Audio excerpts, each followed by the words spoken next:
अस्सलामु अलैकुम वरहमतुल्लाहि वबरकातुहू। स्टूडेंट्स, क्या हाल है? मैं उम्मीद करता हूँ कि आप खैरियत से होंगे। इससे पहले हम लिंग्विस्टिक्स के हवाले से फोनीम, मॉर्फीम, ग्राफीम डिस्कस कर चुके हैं। आज हम सिंटैक्स, सिमेंटिक्स और प्रैग्मेटिक्स को डिस्कस करेंगे। तो सबसे पहले हम चलते हैं कि व्हाट इज़ सिंटैक्स। तो सिंटैक्स को पहले डिस्कस करेंगे और इसके बाद फिर हम सिमेंटिक्स और प्रैग्मेटिक्स को डिस्कस करेंगे। सबसे पहले हम सिंटैक्स को पढ़ते हैं। सिंटैक्स जो है वो किसी भी ज़बान के अंदर उन रूल्स और रेगुलेशन का मुतालिया है। Is the study of that rules and regulation which governs to make phrases, clauses and sentences. तो इसकी डेफिनेशन हम यूँ पढ़ सकते हैं, syntax is the study of rules that govern the way in which word combine to form phrases, clauses and structure. तो किसी यानी जो हम इंग्लिश लैंग्वेज के अंदर ग्रामर की स्टडी करते हैं कि एक जुमला जो है वो कैसे अल्फाज मिलकर फ्रेजेस और जुमले को कैसे बनाते हैं, और जो उनका स्ट्रक्चर है, जो उनका रूल्स है। मसलन सबसे पहले अगर हम कोई किसी टेंस का सेंटेंस लिखते हैं तो सबसे पहले हम उसका सब्जेक्ट लिखते हैं, फिर उसके बाद हम उसका हेल्पिंग वर्ब लिखते हैं, इसके बाद हम उसका वर्ब लिखते हैं, फिर इसके बाद उसका ऑब्जेक्ट लिखते हैं। तो इनकी जो तरतीब है किसी भी ज़बान के अंदर, उनके जो रूल्स हैं कि यहाँ पे पेट, यहाँ पे जो है वो सब्जेक्ट को लिखा जाए, यहाँ पे उसके हेल्पिंग वर्ब को लिखा जाए, और यहाँ पे वर्ब को, और यहाँ पे ऑब्जेक्ट को आना चाहिए। ये जो तरतीब है, ये जो रूल्स हैं, और ये जो ग्रामर एक बनाएगी, एक रूल्स बनाएंगे किसी भी ज़बान के अंदर जुमले को लिखने के लिए, उनकी जो स्टडी है उसको सिंटैक्स कहते हैं।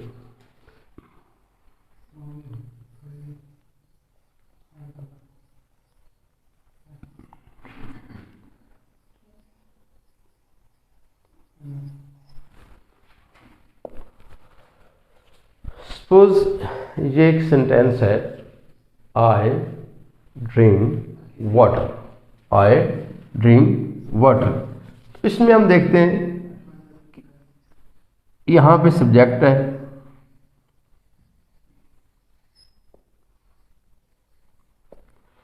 और ये वर्ब है,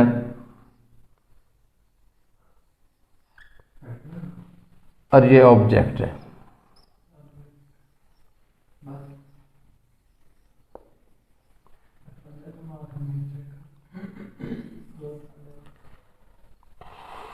और ये इसका स्टॉप। तो इसका एक पेट, इसका एक यूं कह सो कि इसका एक फ्रेम है, इसका एक स्ट्रक्चर है, इसका एक पेट कुलिया है। हम ये नहीं कह सकते कि हम ये जो ऑब्जेक्ट है इसको इस जगह पे नहीं ले जा सकते, इसको, ये सब्जेक्ट है इसको वर्ब की जगह पे नहीं ला सकते। यानी ये जो एक रूल है कि हम कभी भी सब्जेक्ट की जगह पे ऑब्जेक्ट को नहीं ले सकते, या ऑब्जेक्ट की जगह पे हम वर्ब को नहीं लिख सकते।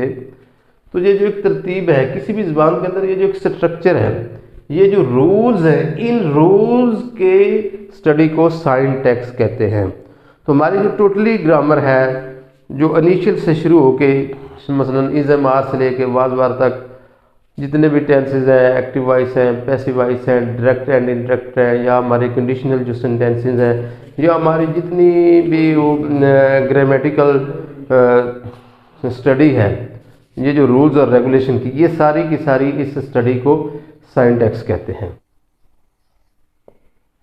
मैंने खाना खाया था, मैंने खाना खाया था, तो ये पास्ट टेंस का जुमला है। तो इसके रूल्स के मुताबिक आई एट द मील,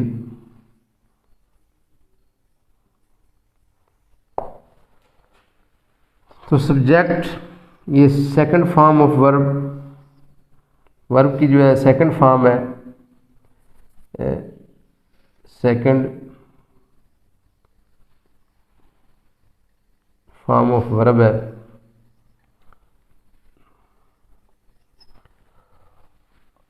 और ये इसका ऑब्जेक्ट है।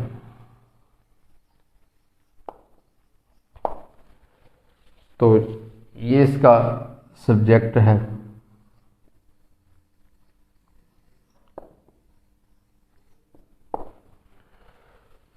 ये मतलब कभी ऐसा हो सकता है कि पास्ट इंडेफिनिट टेंस के अंदर क्या मैं सब्जेक्ट को उसकी जगह से चेंज कर दूं, या ऑब्जेक्ट को, या मैं इस वर्ब की सेकंड फॉर्म की जगह पे उसके सिंपल सेंटेंस में अगर वर्ब की मैं फर्स्ट फॉर्म पुट करता हूँ तो ये कभी भी जुमला जो है वो बामानी नहीं रहेगा बालिहाज़ ज़माना, अकॉर्डिंग टू इट्स टेंस। बालिहाज़ ज़माना ये कभी भी अपने मानी सही अदा नहीं करेगा। तो ये जो रूल्स है जिनको हम दूसरे लफ्ज़ों में ग्रामर भी कहते हैं, यही रूल्स कि कौन सा चीज़ अपने मुकाम पे सही है, इन रूल्स को कहते हैं सिंटैक्स। मैं एक बार फिर इस बात को रिपीट करता हूँ कि अल्फाज का किसी भी ज़बान के अंदर उस ज़बान के रूल्स, रेगुलेशंस और उसकी स्ट्रक्चर के लिहाज से कंबाइंडली इस तरह कंबाइंड होना कि वो एक बामानी जुमला बनाए। बामानी वो जुमला जो उस ज़बान के रूल्स रेगुलेशन के मुताबिक ठीक हो। उस स्टडी को, उन रूल्स की एप्लीकेशन को और उस स्टडी को सिंटैक्स कहते हैं। तो इससे पहले हमने डेफिनेशन पढ़ी और एग्जांपल्स पढ़ी सिंटैक्स की। सिंटैक्स के बाद जो नेक्स्ट स्टेप है वो है सिमेंटिक्स। कि सिमेंटिक्स किसी भी लैंग्वेज के अंदर सिमेंटिक्स किस चीज़ की स्टडी को कहते हैं। जब हम किसी जुमले को लिखते हैं, किसी सेंटेंस को फॉर्मेट करते हैं, उसको लिखते हैं, तो सबसे पहले हम चेकआउट करते हैं क्या आया ये रूल्स के हिसाब से सिंटैक्टिकली ठीक है, ग्रामर के लिहाज से ठीक है, मसलन उसका सब्जेक्ट, उसका वर्ब, उसका ऑब्जेक्ट अपनी जगह पे दुरुस्त है। उसके बाद हम चेक करते हैं कि आया जो हमने वर्डिंग यूज़ की है, जो हमने कंटेंट वर्ड्स यूज़ किए हैं, जो हमने मॉर्फीम्स यूज़ किए हैं, क्या वो अपने मीनिंग के हिसाब से ठीक है और उस सेंटेंस के अंदर उनके मीनिंग्स जो हैं वो सूटेबल है, उस मफहूम को वाज़ेह कर रहे हैं। तो इस स्टडी को सिमेंटिक्स कहते हैं। तो इसकी डेफिनेशन कुछ यूँ है, एग्जामिन, चेक करना, एग्जामिन करना, examine how meaning is encoded in a language. तो एक और भी डेफिनेशन है सिमेंटिक्स की, तो उसमें so we can say semantics means the word actual meaning in a sentence. यानी किसी भी जुमले के अंदर जब वो ग्रामर के लिहाज से ठीक हो, सिंटैक्टिकली वो ठीक हो, यानी उसका सब्जेक्ट, वर्ब, ऑब्जेक्ट अपनी अपनी जगह पे ठीक हो, उसके बाद जब चेक करें कि आया उसमें इस्तेमाल शुदा जो अल्फाज हैं क्या वो अपनी मीनिंग सही अदा कर रहे हैं। अगर वो अपनी मीनिंग सही अदा कर रहे हैं तो सिमेंटिक्स के हिसाब से वो वर्डिंग की जो यूजेस है वो ठीक किया गया। अभी हम इसकी एग्जांपल्स चेक करते हैं।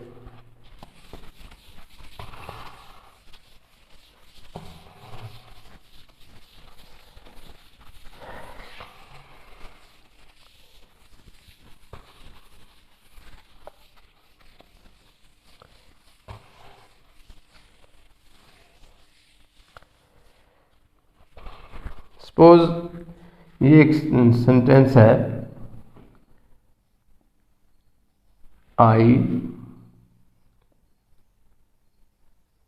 Read a book.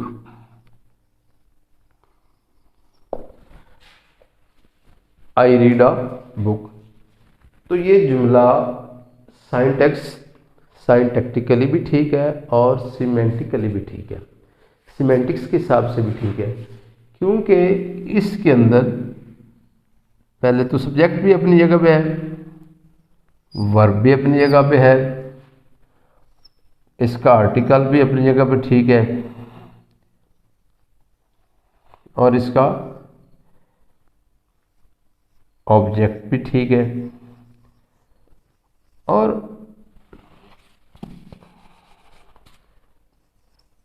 इसमें जो अल्फाज का इस्तेमाल है वो भी ठीक है, यानी कि आई रीड अ बुक, मैं किताब पढ़ता हूँ, किताब पढ़ने के लिए ही होती है।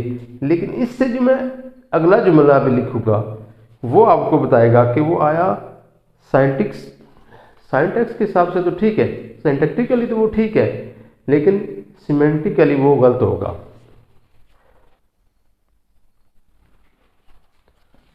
आई टाई, सपोज ये एक जुमला है जिसमें मैं कहता हूँ आई टॉय द कॉ, आई टाई द कॉ इन द स्टबल। ये ग्रामर के लिहाज से तो ठीक है, ये इसका सब्जेक्ट भी अपनी जगह पे ठीक है, वर्ब भी ठीक है, ऑब्जेक्ट भी ठीक है, और अगली जगह भी ठीक है। लेकिन सिमेंटिक्स के हिसाब से ये गलत है, क्योंकि जो स्टबल होता है, दूसरे जो उर्दू में हम कह सकें जो अस्तबल होता है, उसमें घोड़ों को बांधा जाता है, ना कि गाय भैंस को। तो लिहाजा जो गाय या भैंस होती है, बफलो या कौ होती है, उनको शेड में बांधा जाता है, उनके लिए शेड होते हैं। तो सिमेंटिक्स के हिसाब से ये जो लफ्ज़ इस्तेमाल किया गया इन द स्टबल, ये सिमेंटिक्स के हिसाब से गलत है। तो लिहाजा ग्रामेटिकली ये ठीक है जुमला, लेकिन सिमेंटिकली ये गलत है। इस तरह अगला एक मैं सेंटेंस एक और लिखता हूँ। नेक्स्ट हमारा सेंटेंस है असलम ड्राइव्स द बाइक। तो अगर हम इस सेंटेंस पे गौर करते हैं तो ये सब्जेक्ट है, ये इसका वर्ब है, और ये इसका ऑब्जेक्ट है। तो सिंटैक्स के हिसाब तो ये ठीक है, ग्रामर के हिसाब से और उसके रूल्स के हिसाब से तो ये जुमला ठीक है कि ये सब्जेक्ट भी अपनी जगह पर ठीक है, वर्ब की फर्स्ट फॉर्म के साथ ऐसे ही इसका इजाफा भी हुआ है, और ऑब्जेक्ट भी द बाइक। लेकिन सिमेंटिक्स के हिसाब से सिमेंटिकली ये जुमला गलत है। क्यों गलत है? क्योंकि दो पहियों वाली चीज़ को ड्राइव नहीं किया जाता, उनको राइड किया जाता है। तो हम ये जुमला असल में यहां होना चाहिए था, Aslam rides, Aslam rides the bike, ना कि ये होना चाहिए था कि असलम ड्राइव्स द बाइक। तो यानी किसी लफ्ज़ का उसके मीनिंग्स के हिसाब से उसके जुमले के अंदर जो सही इंतखाब है, और जो सही इंतखाब है और सही इस्तेमाल है, जो उसके अपने सही, अपने लिटरल, अपने लुग़वी मानी ठीक दे रहा हो, और जुमले के हिसाब से उसके जो उसका जगह जहाँ बनती है वहाँ लिखा जाए, और अपने मफहूम के हिसाब से लिखा जाए, तो उस स्टडी को हम कहते हैं सिमेंटिक्स। तो उस स्टडी को हम सिमेंटिक्स कहते हैं। एक और मैं जुमला लिखता हूँ। सो हमने ये एक और सेंटेंस लिखा है, she is carrying hen, she is carrying hens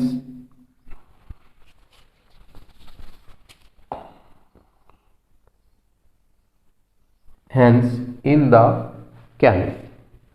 She is carrying hens in the kennel. ये सेंटिक्स के हिसाब से, सिंटैक्टिकली तो ये ठीक है, ग्रामर के हिसाब से ये ठीक है, सब्जेक्ट भी है, हेल्पिंग वर्ब भी है, वर्ब की फर्स्ट फॉर्म के साथ आईएनजे का इजाफा भी है, यानी प्रेजेंट का पार्टिसिपल भी है, उसका ऑब्जेक्ट भी है। आगे अगला नेक्स्ट जो ये फ्रेज है ये भी ठीक है कि वो मुर्गियों को कैनिन में ले जा रही है, लेकिन सिमेंटिकली ये गलत है, सिमेंटिक्स के हिसाब से ये गलत है, क्योंकि ये जो हैंस हैं, ये जो मुर्गियाँ होती हैं, इनके लिए एक डरबा होता है, और जो डॉग्स होते हैं उनके लिए जो उनकी रिहाइश के लिए जगह होती है उसको कैनिन कहते हैं। जो डॉग्स की रिहाइश के लिए चीज़ होती है उसको कैनिन कहते हैं। इस तरह जो मुर्गियों के रखने के लिए उनको जगह बनाई जाती है उसको डरबा कहते हैं और उसको इंग्लिश में कूप कहते हैं। इंग्लिश में उसको कूप कहते हैं। तो यहाँ पर होना था she is carrying hens in the coop, in the coop. She is carrying hens in the coop, कि वो मुर्गियों को डब्बे में लेके जा रही है, कूप में लेके जा रही है, ना कि वो कैनिन। डॉग्स को कैनिन में रखा जाता है, डॉग्स को कैनिन में रखा जाता है और हैंस को कूप में रखा जाता है। इससे जो हमारा अगला टॉपिक है वो है प्रैग्मेटिक्स। What is pragmatics? जब हम कोई बात करते हैं तो दो तरीक़ों से हम बात करते हैं। एक तो हम अल्फाज को सिमेंटिकली इस्तेमाल करते हैं, उनकी लिटरल मीनिंग जो उनकी लुग़वी मानी है उसके हिसाब से बात करते हैं, और बाज़ का हम बात इस तरह करते हैं कि उनका लफ्ज़ हमारे और होते हैं लेकिन उनका मफ़हूम जो है वो कुछ और बन रहा होता है। तो जो सामने वाला है उसको फिर वो सियाक़ो सबाक़ के हवाले से, मौका मैल के हवाले से वो उसका मीनिंग समझ जाता है। मिसाल के तौर मैं भी कहता हूँ कि गर्मियों का मौसम है तो एक बंदा बाहर से आपके कमरे में आया है और आपके कमरे में एसी लगा हुआ है और एसी की वजह से कमरे के अंदर बहुत दूसरा आना, बहुत कमरा अंदर से बहुत ठंडा है और कमरे के अंदर बहुत ठंडा है। तो वो अंदर आकर कहता है कि आज बहुत सर्दी है, आज बहुत सर्दी है। तो उसका जो सही सीधा सीधा माना निकल रहा है वो तो ये निकल रहा है ना कि सर्दियों का मौसम है तो आज बहुत सर्दी है, हालांकि उसका सीधा सीधा माना ये है, लेकिन उसके बात करने का मफहूम ये है कि आपने कमरे में एसी चलाकर इतनी ठंड कर दी है जिसकी वजह से उसको ये जुमला बोलना पड़ गया कि आज बहुत सर्दी है। या मैं ये कहता हूँ कि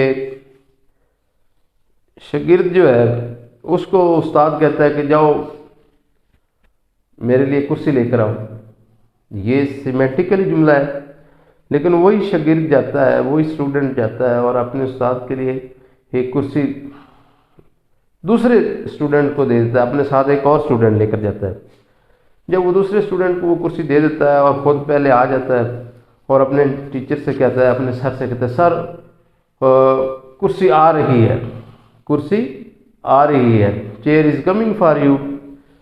तो ये सिमेंटिकली तो ये जुमला गलत हो गया।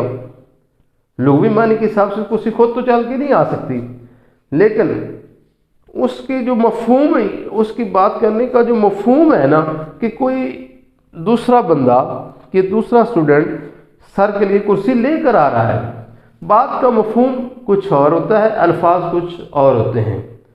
हम ये कह सकते हैं कि जो meanings of the words behind the meanings, यानी उसके मानों के जो पीछे छुपे हुए माने होते हैं, या उसका जो बात करने का जो मफहूम होता है, जो उसका कॉन्टेक्स्ट होता है, उसकी जो स्टडीज़ को उसके मौका मैल के हिसाब से उसकी स्टडी को जो समझने को हम प्रैग्मेटिक्स कह सकते हैं। कि एक आदमी अखबार पढ़ रहा है और दूसरा ऊपर से आके उसको पूछता है कि व्हाट आर यू रीडिंग, क्या आप क्या पढ़ रहे हैं? वो कहता है जी I am reading the football, मैं फुटबॉल पढ़ रहा हूँ। हालांकि फुटबॉल तो नहीं पढ़ा जाता ना, पढ़ी तो अखबार ही जाती है, लेकिन उसकी बात करने का मफहूम यह है कि मैं अखबार के अंदर फुटबॉल पढ़ रहा हूँ, फुटबॉल की न्यूज़ को पढ़ रहा हूँ, स्पोर्ट्स न्यूज़ को पढ़ रहा हूँ। तो जो बात लिटरल मीनिंग होते हैं उससे हट के जो उसका मफहूम के हिसाब से जो उसके कॉन्टेक्चुअल मीनिंग निकलते हैं, जो उसके कॉन्टेक्चुअल मीनिंग निकलते हैं, उन कॉन्टेक्चुअल मीनिंग्स की स्टडी और उनको समझने को, उनको अंडरस्टैंड करने को प्रैग्मेटिक्स कहते हैं। हमारे जो ईडियम्स होते हैं वो तकरीबन सारे प्रैग्मेटिक्स ही होते हैं।